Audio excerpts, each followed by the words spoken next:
नमस्कार शेतकरी बांधवांनो. बळीराजा तुझ्यासाठी या उपक्रमाअंतर्गत कृषी विज्ञान केंद्र बारामती आणि महाधन ॲग्रीटेक लिमिटेड यांच्या संयुक्त विद्यमाने आयोजित आजच्या फेसबुक लाईव्ह सेशन मध्ये आपल्या सगळ्यांचं स्वागत आहे. शेतकरी मित्रांनो, आजचा जो आपला विषय आहे तो आहे केळी पिकाच्या अधिक व दर्जेदार उत्पादनासाठी संतुलित पोषण व्यवस्थापन. आणि या संदर्भामध्ये मार्गदर्शन करण्यासाठी आज आपल्याकडे आहेत डॉक्टर काजी सिद्दीकी. सरांचा परिचय म्हणजे सर वरिष्ठ व्यवस्थापक म्हणून कार्यरत आहेत महाधन ॲग्रीटेक लिमिटेड पुणेमध्ये.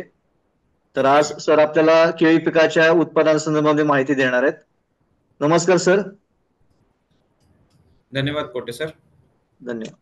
आज आपण ज्या कार्यक्रमासाठी जमलेलो आहोत तर त्या आपल्या शेतकरी मित्रांना सगळ्यांना केळी पिकासंदर्भामध्ये आपण माहिती द्यावी, त्याचं पोषण व्यवस्थापन कशा पद्धतीने केलं जाईल किंवा जे काही प्रोडक्ट आपण आज सांगणार आहात त्याचा वापर कशा पद्धतीने करता येईल या संदर्भामध्ये आपण माहिती द्यावी. धन्यवाद कोटे सर. सर्व शेतकरी बांधवांचा पुन्हा एकदा आजच्या फेसबुक लाईव्ह सेशन मध्ये सर्वांचं स्वागत. हा फेसबुक लाईव्ह सेशन महाधन त्याचबरोबर कृषी विज्ञान केंद्र बारामती यांच्या संयुक्त विद्यमानाने आपण शेतकऱ्यांसाठी करत आहोत. बरेच ह्याच्या अगोदर आपले कार्यक्रम झालेले शेतकरी मित्रांनो, बरेच विषय आपण कव्हर केलेले आहेत किंवा मी केलेले, ढवळे साहेबांनी केलेले आहेत किंवा आमचे अजून एक कलिग आहेत डॉक्टर लोंढे साहेबांनी केले असते. मग आजचे आपले विषय आहे जसं सरांनी सांगितल्याप्रमाणे केळी पिकाचे अधिक व दर्जेदार उत्पादनासाठी संतुलित पोषण व्यवस्थापन कसं करायचे. शेतकरी मित्रांनो, आपण आपल्या सर्वांना माहिती की केळी एक खूप महत्वाचं पीक आहे महाराष्ट्रामध्ये आणि बरेच शेतकऱ्यांचा आवडतं पीक आहे. बरेच शेतकरी घेतात आणि एकदम क्वालिटीचा उत्कृष्ट दर्जाचा त्यांना उत्पादन अपेक्षित असते. पण शेतकरी मित्र खर्च करतो, खतावर करतो, त्याचबरोबर दुसरे ॲग्रोकेमिकल्स असतील, तणनाशक असतील, बुरशीनाशक असतील, कीटकनाशक असतील त्याच्यावर खर्च करतो. पण जसं पाहिजे तसं उत्पादन आपल्याला भेटत नाही. त्यासाठी सुरुवातीला एक आपण बघूया की केळी पिकामध्ये प्रामुख्याने कोणत्या समस्या आहेत. म्हणजे शेतकरी मित्रांना केळी लागवड केल्यानंतर किंवा केळी लागवड झाल्यानंतर काय काय समस्या पुढे जावं लागतं त्याच्यावर आपण थोडीशी चर्चा करूया. मग आपले महत्वाचे विषयाकडे जाऊया. आपल्या स्क्रीनवर शेतकरी मित्रांनो काही चित्र आहेत, त्याचबरोबर एक 5-6 पॉइंट आपल्याला लेफ्ट हँड साईडला दिसत असतील तुमच्या स्क्रीनच्या बाजूला. तर मग त्याच्यामध्ये पहिला मुद्दा आहे वाढीचे टप्प्यानुसार अन्नद्रव्यांचा पोषण व्यवस्थापन. म्हणजेच काय शेतकरी मित्रांनो, आता प्रत्येक पिकाचे सुरुवातपासून अनुकरणपासून तर काढणीपर्यंत तोडणीपर्यंत वेगवेगळे वाढीचे टप्पे असतात. पण आपले शेतकरी मित्रांना त्याच्याबद्दल अभ्यास असतोच, पण कोणत्या स्टेजला कोणत्या वाढीच्या टप्प्याला कोणतं अन्नद्रव्य दिलं पाहिजे किंवा त्याची खताची किती मात्रा दिली पाहिजे ह्याच्याबद्दल आपल्याला अभ्यास नसतो शेतकरी मित्रांनो. काही पिकांना सुरुवातीला स्फुरद म्हणजे फॉस्फरस जास्त लागतो, बऱ्यापैकी पिकांना फॉस्फरस जास्त लागतो सुरुवातीला. शेवटच्या टप्प्याला पोटॅश जास्त लागतो, पोटॅशची मात्रा जास्त लागते पिकांना. पण त्याचा संतुलित डोस किती आहे किंवा पोटॅशचा रोल त्यावेळेला का महत्वाचा आहे ते आपल्याला अभ्यास असणं फार गरजेचं आहे मित्रांनो. पण बरेच शेतकरी मित्रांना ह्याच्याबद्दल अभ्यास नसतो. ते आपण पुढे बघणार आहोत की कोणत्या स्टेजला कोणतं अन्नद्रव्य आपल्याला पिकाला द्यायचंय. त्याचबरोबर जसं मी सांगितलंय खतांचा डोस आणि त्या खतांचे टाकण्याचा वेळ कोणता असावा, कोणत्या स्टेजला कोणत्या वाढीच्या टप्प्याला किती खत द्यायला गेला पाहिजे हे महत्वाचं आहे. त्याचबरोबर उत्पादनाची गुणवत्ता म्हणजे ज्या प्रकारचा क्वालिटीचा आपल्याला उत्पादन अपेक्षित असतो, ते निराश्यम क्वालिटीचं किंवा एक्सपोर्ट क्वालिटीचं जे आपल्याला केळी पाहिजे असते तशी काय आपल्याला भेटत नाही. आपल्या स्क्रीनवर मी एक चित्र या चित्राच्या माध्यमातून दाखवायचा तुम्हाला प्रयत्न केलाय. जसं आपल्याला अपेक्षित असतं तसं काही भेटत नाही. त्याचबरोबर ज्या खतांचा आपण वापर करतोय, जे पारंपरिक आपण खतं इथून याच्या अगोदर आपण घेतलेले आहेत किंवा आताही घेतो, काही पारंपरिक खतं जे मार्केटमध्ये उपलब्ध असतात, जेनेरिक खत द्यायला म्हणतो आपण, ते एकदम चांगल्या प्रतीचे आहेत का किंवा त्या खतांचा सामूचा लेवल किंवा त्या खतामध्ये क्षारांचं प्रमाण, क्लोराईडचं लेवल ज्याला म्हणतात, बऱ्याच शेतकऱ्यांना अभ्यास आहे क्लोराईड बद्दल, पण त्याचा लेवल जास्त आहे का कमी आहे त्याच्याबद्दल माहित असणं फार गरजेचं आहे. समजा मी नेहमी एक उदाहरण देतो शेतकरी मित्रांना बोलताना, चर्चा करताना. एखादा शुगरचा पेशंट आहे किंवा डायबिटीसचा एक पेशंट आहे. जर त्या पेशंटला आपण गुलाबजामुन दिले किंवा काही गोड पदार्थ दिले, मग त्याची शुगर वाढेल का नाही? 100% त्याची शुगर वाढेल. मग शुगर वाढल्यानंतर मग पुन्हा त्रास होणार. तसंच आहे शेतकरी मित्रांनो. आपल्या जमिनीमध्ये अगोदरच आपलं सामूचं प्रमाण किंवा क्षारांचं प्रमाण जास्त झालेलं आहे. अल्कधर्मी आपले जमिनी झालेले आहेत, अल्कलाईन झालेले आहेत. त्याचबरोबर क्षारांचं प्रमाण 4% वरही सुद्धा जातोय.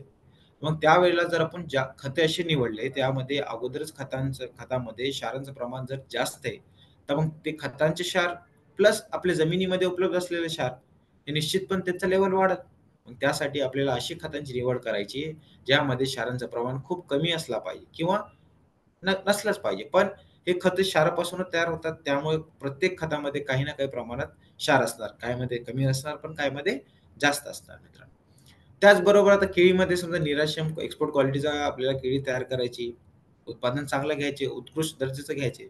त्यावेळेला आपल्याला आपलं जे खोड असतो त्याचा घेर किती असावा किंवा चांगला आहे का? आपण जे खत देतो त्याच्यापासून तो तयार होतं का व्यवस्थित? किंवा जे लांबी असते किंवा जाडी असते, आपण इंग्लिशमध्ये फिंगर म्हणतो केळीला. एक केळी जर बघितली किंवा आता ह्याची आपण केळीचा जे फोटो इथे बघू शकतो. समजा एक जर केळी जर घेतली तर त्याचा साईज किती असावा, किती जाड असावा किंवा लांब किती असावा ते महत्वाचं असते.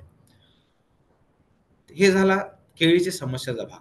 पण दुसरा आता तुमची स्क्रीनवर सुद्धा आहे. काही अन्नद्रव्यांचे नाव आहेत. लाल किंवा निळे रेषा आहेत. लाल रेषा वरी जात आहेत, निळे रेषा खाली येत आहेत. त्याचा अर्थ काय मित्रांनो?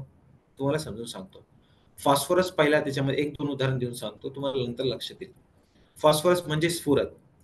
आपल्या जमिनीमध्ये जर फॉस्फरस किंवा स्फुरदचं प्रमाण जास्त झाला, म्हणजे आपण स्फुरद फॉस्फरस असणारे जे खतं जर जास्त प्रमाणात वापरले, तर काय होतं जेवढा पिकाला लागतं तेवढं तर घेतो पीक. पण बाकीचा राहिलेला फॉस्फरस फक्त तुमच्या माहितीसाठी सांगतो, जर आपण 100% साधारण खतामधून फॉस्फरस स्फुरद दिला शेतकरी मित्रांनो, तो फक्त पिकाला 18 ते 20% पर्यंत उपलब्ध होतो. साधे बल्क फर्टिलायझरमध्ये जर आपण विचार केला.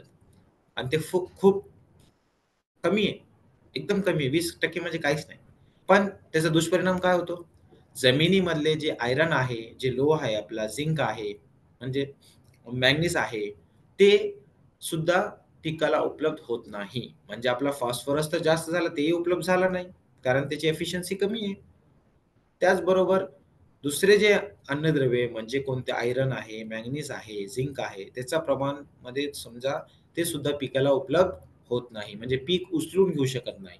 असे मग आपल्याला प्रॉब्लेम तयार होतात. तसंच उदाहरण कॅल्शियमचं आहे. कॅल्शियम जर जास्त झाला, तर चुनखडीचं प्रमाण समजा आपल्याला माहिती आहे की आपल्या जमिनीमध्ये सगळे जे ब्लॅक कॉटन सॉइल आहेत, त्याच्यामध्ये सगळे चुनखडीचं प्रमाण जास्त झालेलं आहे. म्हणून काय होतं, पोटॅश पिकाला उपलब्ध होत नाही, बोरॉन होत नाही, मॅग्नेशियम होत नाही. तसेच दुसरी सुद्धा उदाहरण आहेत. मॅग्नेशियमचा कॅल्शियम सोबत आहे.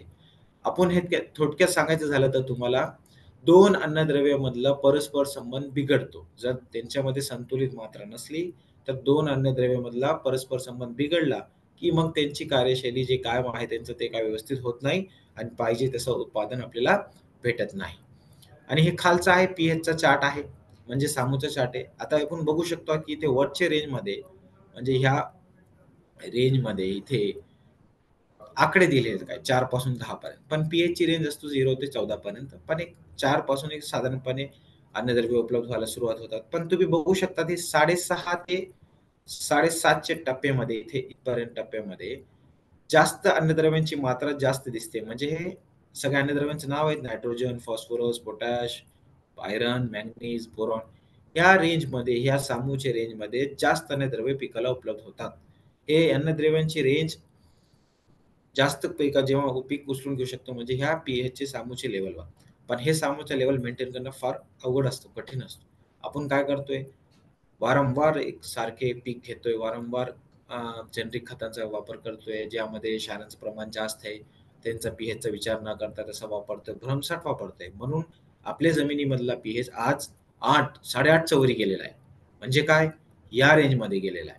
आणि ह्या रेंजमध्ये गेलं म्हटल्यावर आता आपण बघू शकतो मित्रांनो, की ह्या रेंजमध्ये तुम्ही बघा फक्त हे 3 ते 4 अन्नद्रव्ये पिकाला उपलब्ध होत आहेत. पण ह्या रेंजमध्ये आयर्न, मॅंगनीज, बोरॉन तुम्हाला दिसतायत का? नाही.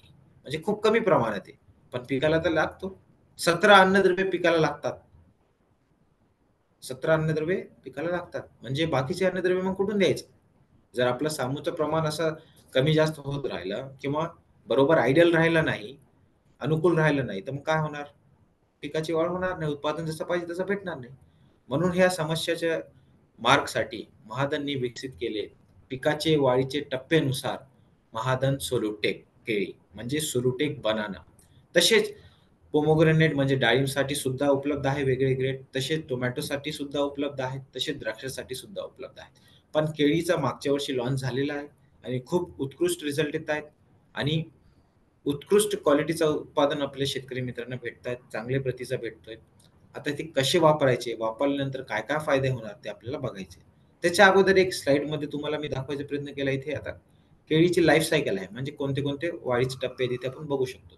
तेच इथे इंग्लिशमध्ये दिलेले आहेत, इंग्रजी भाषेमध्ये दिलेले आहेत. सुरुवातीला समजा आपण 35 दिवसापर्यंत एस्टॅब्लिशमेंट फेज असतो, म्हणजे सेट व्हायचा काळ असतो एकदा लागवड झाल्यानंतर. पुन्हा लागवड केल्यानंतर किंवा टिश्यू कल्चरचे रोप असते ते लागवड झाल्यानंतर समजा एक साधारणपणे एक 35 ते 40 दिवसापर्यंत एक इनिशिएशन स्टेज असते. त्याच्यानंतर सुरुवातीला आपल्याला ग्रोथ स्टेज असते. व्हेजिटेटिव्ह म्हणजे हिरवागार पानं आपल्याला दिसतात, नंतर सेट होतो. ते एक नंतर मग तशीच ही स्टेजपर्यंत आपल्याला व्हेजिटेटिव्ह स्टेज साधारणपणे आपल्याला 180 म्हणजे 6 महिन्याच्या आसपास आपल्याला दिसते. नंतर बंच डेव्हलपमेंट आणि मॅच्युरिटी होते, म्हणजे घड तयार होतो. जसं इथे आपण बघू शकतो, की ह्या स्टेजला म्हणजे इथे आता घड निघायला सुरुवात झाली आणि इथे विकसित व्हायला सुरुवात झाली आणि ह्या टाईमाला आपलं म्हणजे केळी जे आहेत, बंच जे आहे ते बाहेर निघाला आणि इथे पक्वता स्टेज सुरू झाली. जसं पिवळा पडतोय तसं म्हणतो आणि व्हरायटीनुसार ब्लू जावा असेल तर वेगळा कलर येणार. पण इथे उदाहरण केळीचं मी देण्याचा प्रयत्न केला. मग ह्या वाढीच्या टप्प्यानुसार कोणते अन्नद्रव्य पिकाला लागतात, त्या हिशोबाने महादांनी खास स्वरूप एक खत विकसित केलं आहे आणि कधी द्यायचे, किती प्रमाणात द्यायचे ते आपण पुढे बघणार आहोत शेतकरी मित्रांनो. आता एक फ्लो चार्ट आहे, एक पिक्चरचे डायग्राम पिक्चर मार्फत तुम्हाला दाखवायचा प्रयत्न केलाय. पुढे डिटेलमध्ये बघूया. सुरुवाती ह्याच्यामध्ये आपण जसं मी सांगितलं तुम्हाला बेसल डोस म्हणजे लागवडीच्या टायमाला म्हणजे ह्या टायमाला आपल्याला फक्त हे 2च खतांचा वापर करायचा. CropTech 9-24-24 100 kilo. त्याचबरोबर महाधन बेंचल सुपरफास्ट किंवा महाधन झिंक प्लस सुपरफास्ट हे 2 पैकी एक आपण यूज करू शकतो. ते साधारणपणे त्याचा डोस आहे 20 किलो. क्रॉपटेकच का वापरायचं आणि बेन्सल्फच का वापरायचे त्याच्यासाठी पुढे मी एक व्हिडिओ दाखवणार आहे तुम्हाला. त्या व्हिडिओमध्ये डिटेलमध्ये सांगतो मित्रांनो. त्याच्यानंतर दुसऱ्या स्टेजमध्ये व्हेजिटेटिव्ह किंवा एक साधारणपणे जेव्हा आपण म्हणतो की फ्लॉवरिंगच्या स्टेजमध्ये किंवा सुरुवात जेव्हा एकदा सेट झाल्यानंतरचे पानं हिरवेगार होतात, व्हेजिटेटिव्ह स्टेज जी आपली दिसते, ग्रोथ स्टेज ज्याला म्हणतो वाढीचा टप्पा जे आहे, त्या टायमाला म्हणजे साधारणपणे 46 ते 105 दिवसापर्यंत आपल्याला महाधन सोलुटेक बनाना ग्रेड 1 द्यायची. ते म्हणजे आहे 14, 26, 13 आणि ते 55 किलो वापरायचे. त्याचबरोबर दुसरा ग्रेड आहे 8, 27, 22 ती सुद्धा 100 किलो वापरायची. त्याच्यानंतर तिसरी ग्रेड आहे 7, 0, 40, 12 ते शेवटच्या टप्प्याला म्हणजे मेजॉरिटी पक्वताच्या टायमाला वापर करायची आणि त्याचं जेव्हा घड विकसित होतो तेव्हा मधल्या टप्प्यामध्ये हे ग्रेड आपल्याला दुसरी ग्रेड यूज करायची. पण डिटेलमध्ये अजून आपण पुढे बघणार आहोत मित्रांनो. आता एक-एक ग्रेडनुसार आपण बघूया. काय वैशिष्ट्य आहेत त्या ग्रेडचे? का वापरायचे? काय फायदा होणार आपल्याला वापरल्यानंतर ते आपण बघूया. जसं मी सांगितलं की क्रॉपटेक 9-24-24 का वापरायची? ही आता बॅग आहे महाधन 9-24-24 ची हिरव्या कलरची आहे. आता नवीन भारताचे नियमानुसार भारतीय जनपुरवरक योजनेनुसार ही बॅगमध्ये हिरवी सगळे ते सेम डिझाइनमध्ये आलेली आहे. आपल्याला माहिती आहे सर्वांना. पण आपल्याला ही बॅग ओळखायची कशी? म्हणजे ह्या साइडनं जे पट्टे असतात ते इथे आपले महादांचे हे जे लोगो आहेत, हे गेअर सिस्टम जे आहे, ते इथे साइडनं दिलेले आहे मित्रांनो. बाकीचा तर सेम राहतो. भारतीय जनपुरवरक योजनेनुसार आणि इथे महादांचा एक लोगो असतो. म्हणजे हा महादांचा लोगो असतो तिथे मित्रांनो. तशी बॅग आपल्याला ओळखून घ्यायची. आता बेसल डोस 100 किलो वापरायचे. पण काय-काय फायदे ह्याचे? याच्यामध्ये शेतकरी मित्रांनो 8 अन्नद्रव्ये आहेत. 3 प्रमुख म्हणजे मेजर, 2 दुय्यम आणि 3 सूक्ष्म अन्नद्रव्ये. प्रमुख मेजरमध्ये आहे नत्र, स्फुरद, पालाश. दुय्यममध्ये आहे सल्फर म्हणजे गंधक आहे, झिंक आहे आणि सूक्ष्म ह्याच्यामध्ये आहे बोरॉन, झिंक आणि आयर्न आहे. त्याचबरोबर ह्याच्यामध्ये एक न्यूट्रिएंट अनलॉक टेक्नॉलॉजी आणलेली आहे. म्हणजे काय?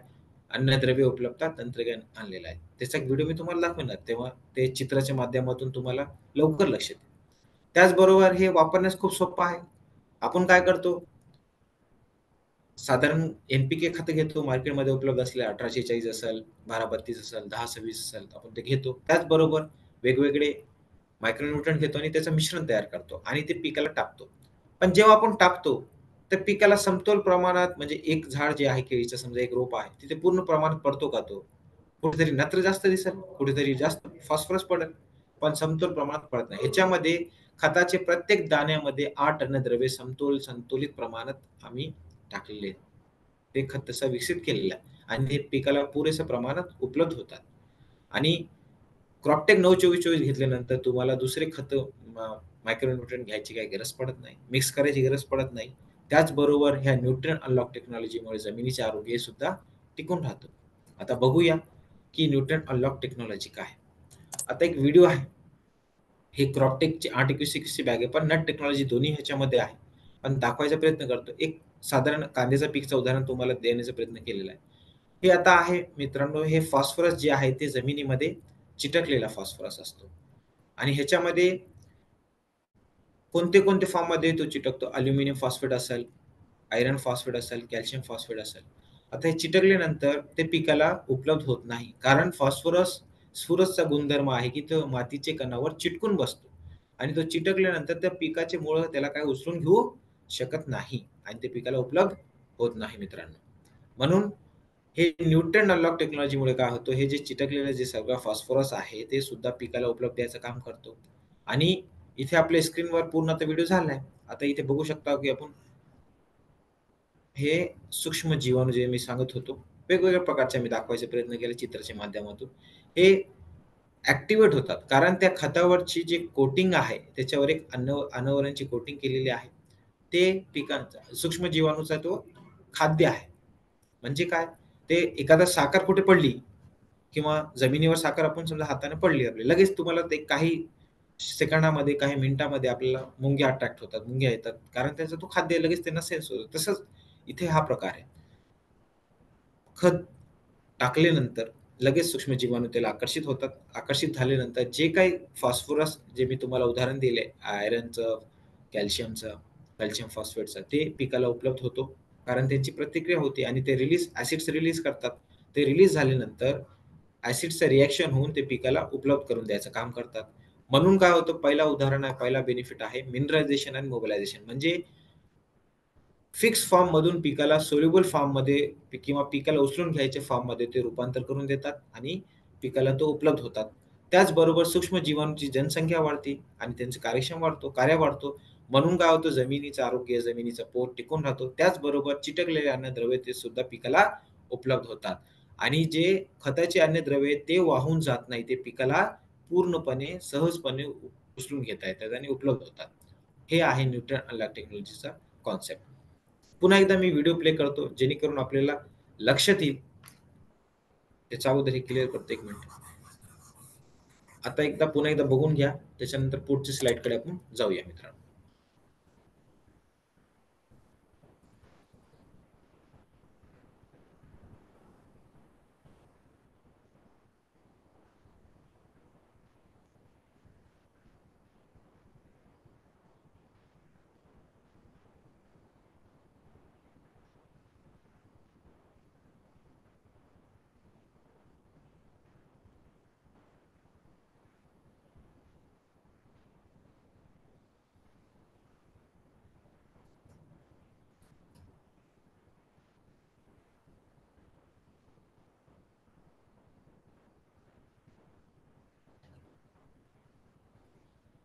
दुसरा एक खत होता बेन्झल सुपरफास्ट किंवा महाधन बेन्झल झिंक प्लस सुपरफास्ट. त्यामध्ये सुपरफास्टचा विचार केला बेन्झल सुपरफास्ट त्याच्यामध्ये 90% गंधक आहे आणि 10% बेंटोनाइट क्ले आहे. किंवा बेन्झल झिंक प्लस सुपरफास्टचा विचार केला त्याच्यामध्ये 65% गंधक आहे, 18% झिंक आहे. हे 2 पैकी आपण कोणतेही वापरू शकता. कारण सल्फर हे महत्त्वाचा घटक आहे. पिकामध्ये गोडवा म्हणजे केळी पिकामध्ये तर गोडवा विकसित करण्यासाठी खास महत्त्वाचं असते. त्याचबरोबर इतर फायदे सुद्धा आहेत ते आपल्या स्क्रीनवर दिसतायत. पण एक व्हिडिओच्या माध्यमातून सुद्धा मी दाखवणार आहे. त्याच्यामध्ये जे दुसरे अन्नद्रव्ये आहेत, आयर्न असेल, झिंक असेल तेही सुद्धा उपलब्ध होतात. त्याचबरोबर जमिनीमधले बुरशीजन्य रोगांचा जे रोग आहेत, जे सूक्ष्म जीवाणू आहेत, जे हानिकारक असतात, जे बुरशी हानिकारक असते, त्याला तो नष्ट करतो. त्याचबरोबर पिकाच्या आजूबाजूचा जे परिसर असतो, रायझोस्फिअर ज्याला इंग्लिशमध्ये म्हणतात, तिथे तो पीएच कमी करायचं काम करतो आणि पिकाची ग्रोथ चांगली ठेवतो.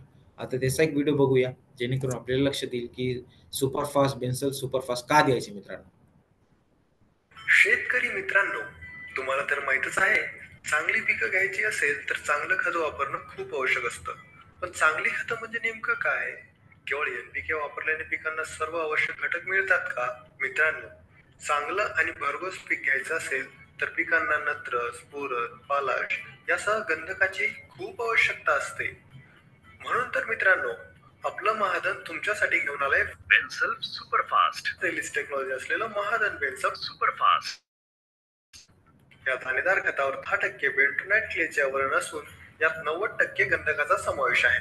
हे गंधक जलद गतीने सल्फेट स्वरूपात रूपांतरित होऊन जमिनीतील अन्नद्रव्ये कार्यान्वित करते व पिकाला समतोल पोषण मिळवून देते.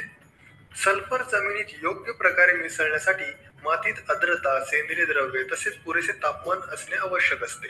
परंतु नवीन महाधन बेन्सल्फ सुपरफास्ट हे कमी आर्द्रता असलेल्या जमिनीतही चांगल्या प्रकारे लागू पडते. त्याचबरोबर मातीत पिकांना आवश्यक असलेल्या घटकांची पूर्तता करते. परिणामी जमिनीतील सर्व अन्नद्रव्यांची उपलब्धता वाढते. सुपरफास्ट रिलीज टेक्नॉलॉजी असलेल्या महाधन बेन्सल्फ सुपरफास्ट मुळे पिकाला गंधक व इतर अन्नद्रव्य मिळण्याचा कालावधी तर कमी होतोच, त्याचबरोबर गंधकाचे पिकाकडून 100% शोषण होते. जमिनीत अकार्यक्षम गंधक शिल्लक राहत नाही. जमीन अन्नद्रव्य व गंधक मिळवण्यास अनुकूल होते. त्याचबरोबर त्वरित व दीर्घकाळ गंधकाचा पुरवठा पिकाला होत राहतो. महाधन बेन्सल्फ सुपरफास्टचा एका आठवड्यात परिणाम दिसून येतो. पिकाच्या पानातील हरितद्रव्य मोठ्या प्रमाणात वाढतात. पर्यायाने पिकाची अन्न बनवण्याची क्षमता अधिकाधिक वाढते. जमिनीतील बुरशीजन्य रोगापासून पिकाची सुरक्षा होते. विम्ल झालेल्या जमिनीतील सामू अम्लतेकडे जलद गतीने सुधारतो. पिकाला दिलेले मुख्य, दुय्यम व सूक्ष्म अन्नद्रव्ये जमिनीतून पूर्ण कार्यक्षमतेने पिकाला उपलब्ध होतात. त्यामुळे महाधन बेन्सल्फ सुपरफास्ट जमिनीचे सुदृढ आरोग्य राखण्यासाठी मोलाची कामगिरी बजावते व बहुपीक घेण्यास शेतकरी राहण्यास मदत करते. एवढंच नाही मित्रांनो, महाधन बेन्सल्फ सुपरफास्ट मुळे सोयाबीन मध्ये तेलाची मात्रा वाढते, कापूस वजनदार आणि रेषेदार होतो, ऊसाचा गोडवा वाढतो, कांदा, लसूण, मिरची यासारख्या पिकांमध्ये तिखटपणा वाढतो. त्याचबरोबर केळी, डाळिंब, द्राक्ष ह्या पिकांची रोग प्रतिकारक शक्ती वाढून त्यांची गोडी व प्रत सुधारते. म्हणून तर म्हणतात महाधन बेन्सल्फ सुपरफास्ट म्हणजे जोमदार पीक आणि आनंदी शेतकरी. इतर माहितीसाठी आमच्या www.mahadan.co.in या संकेतस्थळाला भेट द्या व आजच आमचे महाधन ऍप डाउनलोड करा.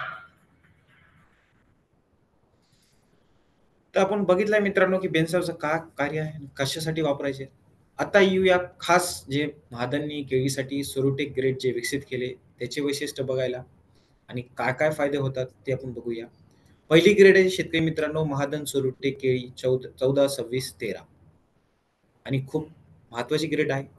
आता तुम्ही म्हणणार हे आकडे साहेब असे कसे निवडले 14, 26, 13 म्हणजे आपल्याला सवय कशी 10, 26, 26, 12, 32, 24, 24, 0 असे. बरोबर आहे तुमचं. पण शेतकरी मित्रांनो फळबाग जे पिकं जे असतात त्यांना तो पीक शेतामध्ये जास्त दिवस टिकून राहतो. म्हणजे साधारणपणे आता एका थोडक्यात उदाहरण घेतलं तर वर्षभर, काही आता केळीचं उदाहरण घेतलं तर समजा आता वर्षाचं पुढे किंवा वर्षभर, त्याच्या अजून डाळिंबचा घेतला तर त्याचा कालावधी वेगळा. म्हणून त्यांचे जे अन्नद्रव्यांचा लागणारं प्रमाण असतो ते मागे पुढे आहे. म्हणजे त्यांचे गरजेनुसार हे तयार केलेले आहेत. म्हणून हा असे नंबर आहेत, ग्रेड आहेत आणि जेवढा लागते आपण तेवढाच द्यायचं आहे मित्रांनो. कारण जमिनीचं आरोग्य आपण बघितलं आहे सुरुवातीला पहिल्या स्लाइडमध्ये का महत्वाचं आहे, काय समस्या आपल्याला आपण हे करतो, फेस करतोय आणि पुढे जातोय. आणि त्यासाठी हा खत आहे. आता पहिली हे 14, 26, 13 वापरल्यानंतर काय फायदे होणार आहेत आपल्याला. पहिला आहे त्याच्यामध्ये जसं मी सांगितलं की जे घड आहे, जे घेर आहे ते चांगल्या प्रकारे होतो. जे त्याचा डायमीटर आहे, जे परीख आहे ते व्यवस्थित होतो. त्याचबरोबर जे पानं आहेत त्यांची संख्या वाढते आणि निरोगी असतात आणि हिरवेगार असतो आणि त्याचबरोबर त्यांची काळोखी सुद्धा जास्त असते.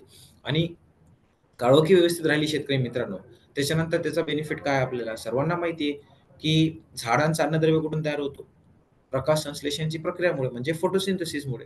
आणि तो कधी जास्त होतो जेव्हा पानाची हिरवागारपणा जास्त राहिला, क्लोरोफिल कंटेंट जास्त राहिलं तर मग आपल्याला फोटोसिंथेसिस म्हणजे प्रकाश संश्लेषण ही प्रक्रिया व्यवस्थित होते आणि पिकाला अन्नद्रव्य व्यवस्थित पोहोचतो आणि त्यांची वाढ चांगली होत असते मित्रांनो. दुसरी ग्रेड आहे 8, 27, 22 आपल्या स्क्रीनवर उपलब्ध आहे, दिसते आपल्याला 8, 27, 22. आता ह्याच्यामध्ये बघा तुम्ही पहिल्या ग्रेडमध्ये 26 म्हणजे फॉस्फरस होता, 14 म्हणजे नत्र होता आणि 13 म्हणजे पोटॅश होता. सुरुवातीच्या काळामध्ये म्हणजे सुरुवातीच्या कालावधीमध्ये पिकाला फॉस्फरस म्हणजे स्फुरदची मात्रा जास्त लागते. कारण स्फुरदचं कार्य काय, पांढऱ्या मुळ्या तयार करणं, विकसित करणे, पिकाला सुरुवातीला सेट करून द्यायचं काम करतो. आणि फॉस्फरस त्यावेळेला गरजेचा असतो. नंतर तुम्ही बघा 8, 27, 22 आलाय. त्यावेळेला आपण थोडासा नत्राचे प्रमाण कमी केलाय. कारण सुरुवातीला जसं मी सांगितलं, की पानाचा हिरवागारपणा येतो ते नत्रामुळे होतो आणि ते महत्त्वाचं असतो त्यावेळेला. नंतर आपल्याला काय व्हेजिटेटिव्ह ग्रोथ थोडीशी कमी करून आपल्याला थोडासा रिप्रोडक्टिव्ह ग्रोथकडे जायचे असते. म्हणजे आपल्या महत्त्वाच्या दुसऱ्या टप्प्याकडे जायचे असते पिकाच्या कालावधीचं. मग त्यासाठी आम्ही नंतर इथे नत्राचं प्रमाण कमी केलं. कारण पिकाला तेवढा लागत नाही. पण शेतकरी मित्र काय करतो त्यावेळेला सुद्धा जास्त नत्राचं प्रमाण देतो. खर्च वाढतो. पिकाचा हिरवागार वाढतो. आपल्याला काय वाटतंय पीक हिरवागार दिसला म्हणजे एकदम आनंद वाटतो. पण तसं नाही. जास्त हिरवागार करून किंवा त्याचे मग जास्त नत्रामुळे काय काय कधी होतो, की पिकाची कालावधी वाढत असते. म्हणजे 15 दिवस, 20 दिवस काही-काही पिकांमध्ये आता केळीमध्ये आपण बघतो काही-काही शेतकरी म्हणतात, की आपल्याला आमचा घड उशिरा निघाला. ते 2-3 कारणं असतात त्याची. पण एक कारण त्याच्यामध्ये असं आहे, की नत्राचं प्रमाण जर जास्त झाला नंतरच्या स्टेजला तर पिकाची कालावधी वाढतो शेतकरी मित्रांनो. मग ह्याचे फायदे काय? दुसरी ग्रेड 8, 27, 22 वापरल्यानंतर आपल्याला चांगल्या क्वालिटीची केळी भेटतात. म्हणजे जे जाडी आहे, ती लांबी आहे, ती केळीची चांगली प्रतीची असते. त्याचबरोबर फळाचा विकास व्यवस्थित होतो. त्याचबरोबर शेतकऱ्यांच्या पद्धतमध्ये आणि महाधन सोलोटेक वापरल्यानंतर कमीत कमी 20 ते 25 साधारणपणे आम्ही 20, 25 ते 30 म्हणतो, पण तुमच्या माहितीसाठी 20 ते 30 आहे. टक्के आपल्याला जास्त आणि चांगल्या पद्धतीचा उत्कृष्ट दर्जाचं उत्पादन आपल्याला उत्पन्न भेटतो शेतकरी मित्रांनो. तिसरी ग्रेड आहे 7-0-40-12. जसं इथे 0 आला म्हणजे फॉस्फरसचं प्रमाण 0 आलं आणि पोटॅशची मात्रा जसं मी सांगितलं, की पहिली स्लाईडमध्ये नंतरच्या कालावधीमध्ये, नंतरच्या शेवटच्या टप्प्यामध्ये पोटॅशची मात्रा जास्त लागते. म्हणून जास्त आम्ही टाकलेलं आहे. त्याचबरोबर सल्फर आला 12% आणि आपण बघितलं, की सल्फर का महत्त्वाचं आहे? का द्यायचं मागच्या व्हिडिओमध्ये आणि हे वापरल्यानंतर आपल्याला काय वाटतं 91% ए क्वालिटीचा आपल्याला केळी भेटतो. त्याचबरोबर फक्त 9% बी क्वालिटीचा. पण त्याच्यापेक्षा सी क्वालिटी किंवा खराब दर्जाचा आपल्याला केळी काही भेटत नाही. चांगल्या प्रतीचं उत्पादन भेटतं आणि ते चमकदार केळी असतात. म्हणजे जे आपल्याला दिसायला आकर्षित दिसतात केळी आणि खूप व्यवस्थित क्वालिटीचे डेव्हलप झालेले केळी आपल्याला विकसित होतात, तयार होतात शेतकरी मित्रांनो. आता हे काही चित्र आहेत. सोलोटेक बनानामध्ये सोलोटेक केळी वापरल्यानंतर काय-काय शेतकरी मित्रांना फायदा झालेला आहे किंवा आता साधारणपणे आता मी तुम्हाला दाखवू इच्छितो. कारण इंग्लिशमध्ये एक म्हण आहे, सीइंग इज बिलीव्हिंग म्हणजेच काय? बघितल्यावर आपल्याला विश्वास येईल, लक्षात येईल. मग तसं आहे. आता ही जे फोटो आहे, हे शेतकरी जे साधारण खते जे वापरत होते त्यांच्या पद्धतीनुसार वॉटर सोल्युबल जनरिक जे ग्रेड आहे, त्याच्यामध्ये त्याची जी जाडी होती, जे परीघ होतं, ते फक्त 61 सेंटीमीटर होतं. 60 थोडक्यात सांगायचं झालं तर 60. पण आमच्या ह्याच्यामध्ये 70-72 आलेलं आहे. हे जे आहे ते महादनचा सोलोटेक वापरलेला क्षेत्र आहे. आणि ह्याच्यामध्ये तुम्ही बघू शकता की दोघांमध्ये किती फरक आहे. एकदम लगेच ओळखू येते फरक. आता हे झालं बुंदाचा हे विषय. पण आता ह्याच्यामध्ये केळीचा जर विचार केला, बंचचा जर विचार केला, म्हणजे आपला हँडचं जे म्हणतो आपण पंजा जे म्हणतो त्याचा विचार जर केला, तर ह्याच्यामध्ये बघा शेतकऱ्यांची पद्धतमध्ये साधारणपणे 2 किलो 68 2.68 किलोचा हा होता. 2.68 केजीचा. पण आमचे महाधन सोलोटेक वापरल्यानंतर ते तुम्ही बघू शकता की 3.5 किलोचा तो बंच आहे. आणि केळीचे साईज सुद्धा तुम्ही बघू शकता की इथे किती जास्त आहे जाडी सुद्धा आणि त्याच प्रकारे इथे केळीची लांबी वा जाडी आपण बघू शकतो शेतकरी मित्रांनो. लगेच दिसते ना फरक. आता हे पूर्ण जर ह्याचा विचार केला तर वरचा जे फोटो आहे, हा जे फोटो आहे तो आहे साधारणपणे 41 किलोचा आणि ते महाधन सोलोटेक बनाना वापरल्यानंतर त्याचे रिझल्ट आहे. क्वालिटी बघू शकतात. त्याच्यानंतर शेतकऱ्यांची पद्धतमध्ये फक्त तो साधारणपणे 36 किलो. म्हणजे सहजपणे 5 ते 6 किलोचा फरक आपल्याला दिसतोय एका ह्याच्यावर. मग असे पूर्ण क्षेत्रावर आपले पूर्ण केळीच्या क्षेत्रावर जर विचार केला तर किती फरक होईल आणि किती उत्पादन आपल्याला फायदा होईल. आता फक्त एक केळी किंवा एक फिंगरचा ह्याच्या बंचचा जर विचार केला आपण केळीचा एक विचार केला तर शेतकऱ्यांची पद्धतमध्ये 135 ग्राम होतं. महाधन सोलोटेकमध्ये 177 ग्राम होतं. त्याच्यानंतर पूर्ण जर आपण साधारणपणे एक 7-8 केळी किंवा 10-12 केळीचा जर विचार केला तर शेतकऱ्यांची पद्धतमध्ये ते 1200-1300 ग्राम आलेलं आहे. पण ह्याच्यामध्ये 1500 ग्रामच्या जवळ आलेलं आहे. मग लगेच फरक दिसतोय. आता हे पूर्ण शेड्यूल आहे शेतकरी मित्रांनो. महाधन चे वेगवेगळे ग्रेड, त्याचबरोबर महाधनने खास विकसित केले केळी पिकासाठी महाधन सोलोटेक केळी, त्याचे 3 ग्रेड कधी वापरायचे, किती प्रमाणात वापरायचे. बेसल डोस बद्दल मी माहिती तुम्हाला सुरुवातीला दिलेली आहे. महाधन 9-24-24, महाधन झिंक प्लस सुपरफास्ट किंवा महाधन बेन्झो सुपरफास्ट. त्याच्यानंतर फर्टिगेशन किंवा आता वॉटर सोल्युबल जे आहे आपले त्याच्यामध्ये वेगवेगळे टप्प्यानुसार आहे. पहिला टप्पा आहे 45 ते 105 दिवस. त्यामध्ये महाधन सोल्युटिक ग्रेड वापरायची पहिली 14, 26, 13 जे मी सांगितले तुम्हाला. त्याच्याबरोबर महाधनचा कॅट्स आहे, मॅग्नेशियम सल्फेट आहे, कॅल्शियम नायट्रेट आहे. त्याची मात्रा वगैरे पुढच्या ह्याच्यामध्ये दिलेली. जर ग्रेड सोल्युटिक ग्रेड 1 चा विचार केला तर पूर्ण त्या कालावधीमध्ये 55 किलो लागतो. त्याच्यानंतर दुसरा टप्पा 106 ते 240 दिवसाचा. त्याच्यामध्ये सोल्युटिक ग्रेड 2 वापरायची 8, 27, 22 आणि त्याच्यामध्ये नत्र, स्फुरद, पालाश आहेत, पण त्याचबरोबर टीई सुद्धा लिहिलं आहे, म्हणजे ट्रेस एलिमेंट म्हणजे दुय्यम वा सूक्ष्म अन्नद्रव्य सुद्धा ह्याच्यामध्ये लागते जेवढ्या प्रमाणात आलेले. टोटल महाधन सोल्युटिक ग्रेड 2 वापरायची आपल्याला. त्याच्यानंतर त्याच्यामध्ये मॅग्नेशियम सल्फेट आहे, त्याचबरोबर महाधन कॅल्शियम थायोसल्फेट सुद्धा आहे. त्याच्यानंतर आहे शेवटची म्हणजे 241 ते 300 दिवस मध्ये सोल्युटिक ग्रेड 3 वापरायचे 7-0-40-12.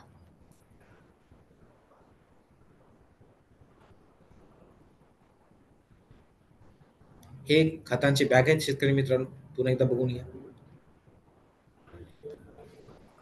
आजचा आपला विषय निश्चितपणे आपल्याला फायदेशीर ठरणारे शेतकरी मित्रांनो.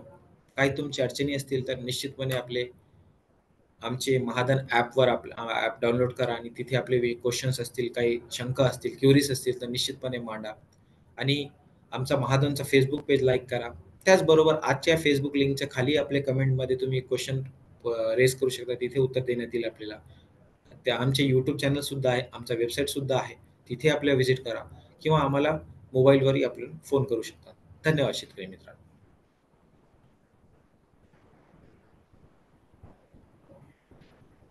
धन्यवाद डॉक्टर काझी सर. तर शेतकरी मित्रांनो, केळी उत्पादन वाढीसाठी सोल्युटेक या प्रोडक्टचा वापर कशा पद्धतीने करायचा या संदर्भामध्ये आपल्याला आताच डॉक्टर काझी सरांनी मार्गदर्शन केलं. तर निश्चितपणे शेतकरी बांधव या सगळ्या गोष्टींचा निश्चितपणे वापर करून घेतील. आपण दिलेल्या या सखोल मार्गदर्शनाबद्दल आपला धन्यवाद. धन्यवाद. तर शेतकरी मित्रांनो, या संदर्भात जसं सरांनी मगाशी सांगितलं, काही जर अधिक माहिती आपल्याला हवी असेल तर आपण कृषी विज्ञान केंद्र बारामती इथे जरी संपर्क साधला तरी चालू शकेल, किंवा महाधन ॲग्रोटेक यांचे जे तज्ञ मंडळी आहेत त्यांच्याशी संपर्क साधला तरी आपल्याला या संदर्भामध्ये पूर्णपणे माहिती मिळू शकेल. तर परत एकदा मी धन्यवाद व्यक्त करतो की आपण आपला वेळ दिलात व या ठिकाणी आपल्या शेतकरी बांधवांना केळी उत्पादन वाढीसाठी सोल्युटेक या प्रोडक्टचा कशा पद्धतीने वापर करायचा याबद्दल आपण एक सखोल मार्गदर्शन केलं. तर धन्यवाद सर परत एकदा. आणि हा कार्यक्रम मी संपला असं जाहीर करतो. धन्यवाद. धन्यवाद.